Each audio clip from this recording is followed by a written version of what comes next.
Assalamualaikum warahmatullahi wabarakatuh. Perkenalkan, nama saya Desti Anggraini dengan NIM 2302958 berasal dari kelas pendidikan matematika A. Di sini saya akan menjelaskan tentang kedudukan dua garis lurus di bidang.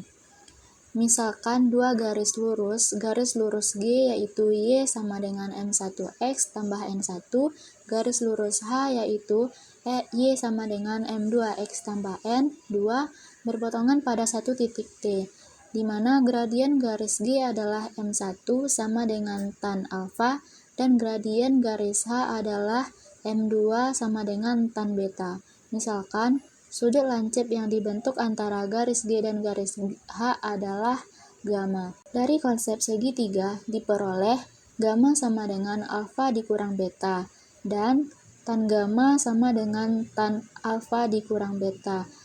Tan gamma sama dengan tan alfa dikurang tan beta per 1 ditambah tan alfa dikali tan beta, yaitu tan gamma sama dengan M1 dikurang M2 per 1 ditambah M1 dikali M2.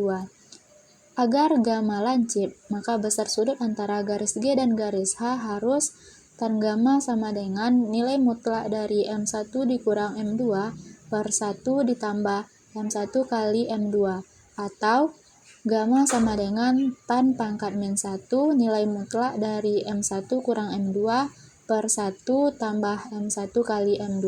Dengan memperhatikan harga-harga tertentu dari gamma, dapat ditentukan posisi kedua garis G dan H, yaitu yang pertama, jika gamma adalah 0, maka M1 sama dengan M2. Berarti dua garis G dan H tersebut adalah sejajar atau berimpit. Dua garis G dan H tersebut akan sejajar apabila N1 tidak sama dengan N2. Dua garis H dan G dan H tersebut berimpit apabila N1 sama dengan N2. Yang kedua, jika harga tan gamma besar mendekati tak berhingga, yaitu gamma sama dengan 90 derajat, maka 1 ditambah M1 kali M2 sama dengan 0, atau M1 sama dengan min 1 per M2. Berarti dua garis G dan H tersebut saling tegak lurus. Contohnya, tentukan persamaan garis lurus yang melalui titik A 2,1 dan mengapit sudut yang besarnya 45 derajat dengan garis 2x ditambah 3y tambah 4 adalah 0. Dapat kita perhatikan dari gambar. Gradien garis 2x ditambah 3y tambah 4 adalah 0, yaitu M sama dengan min A per B, sehingga M sama dengan min 2 per 3. Misalnya, gradien garis G yang akan dicari adalah M1, maka tan gamma sama dengan nilai mutlak dari M1 dikurang M2 per 1 ditambah M1 kali M2, sehingga tan 45 sama dengan nilai mutlak dari M1 kurang min 2 per 3 per 1 ditambah M1 dikali min 2 per 3. Sehingga 1 sama dengan nilai mutlak M1 kurang min 2 per 3 per 1 ditambah M1 dikali min 2 per 3.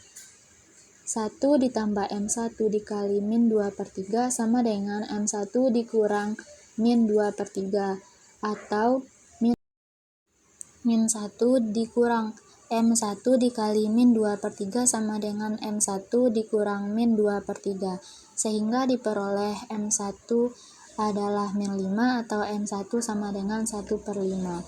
Jadi, persamaan garisnya adalah untuk M1 sama dengan min 5 adalah Y kurang 1 sama dengan min 5 dikali X dikurang 2, atau Y sama dengan min 5X ditambah 11, atau 5X ditambah Y kurang 11 sama dengan 0. Untuk M1-nya adalah 1 per 5, maka Y kurang 1 sama dengan 1 per 5 dikali X dikurang 2, atau Y sama dengan 1 per 5X ditambah 3 per 5, atau X dikurang 5Y tambah 3 sama dengan 0. Jadi, dapat kita simpulkan bahwa misalkan dua garis lurus G yaitu Y sama dengan M1X ditambah N1, atau garis lurus G yaitu A1X ditambah B1Y tambah C1 sama dengan 0. Garis lurus H H yaitu Y sama dengan M2X ditambah N2 atau garis lurus G yaitu A2X ditambah B2Y tambah C2 adalah 0. Maka yang pertama, garis G dan H sejajar jika M1 sama dengan M2 atau A1 per B1 sama dengan A2 per B2 atau A1 per A2 sama dengan B1 per B2. Yang kedua, garis G dan H berimpit jika M1 sama dengan M2 dan M1 sama dengan N2 atau A1 per A2 sama dengan B1 per B2 sama dengan C1 per C2. Yang ketiga, garis G dan H berpotongan jika M1 tidak sama dengan M2. Yang keempat, garis G dan H saling tegak lurus jika M1 dikali M2 sama dengan 1 atau A1 per B1 dikali A2 per B2 sama dengan negatif 1. Demikian yang dapat saya jelaskan tentang kedudukan dua garis lurus di bidang.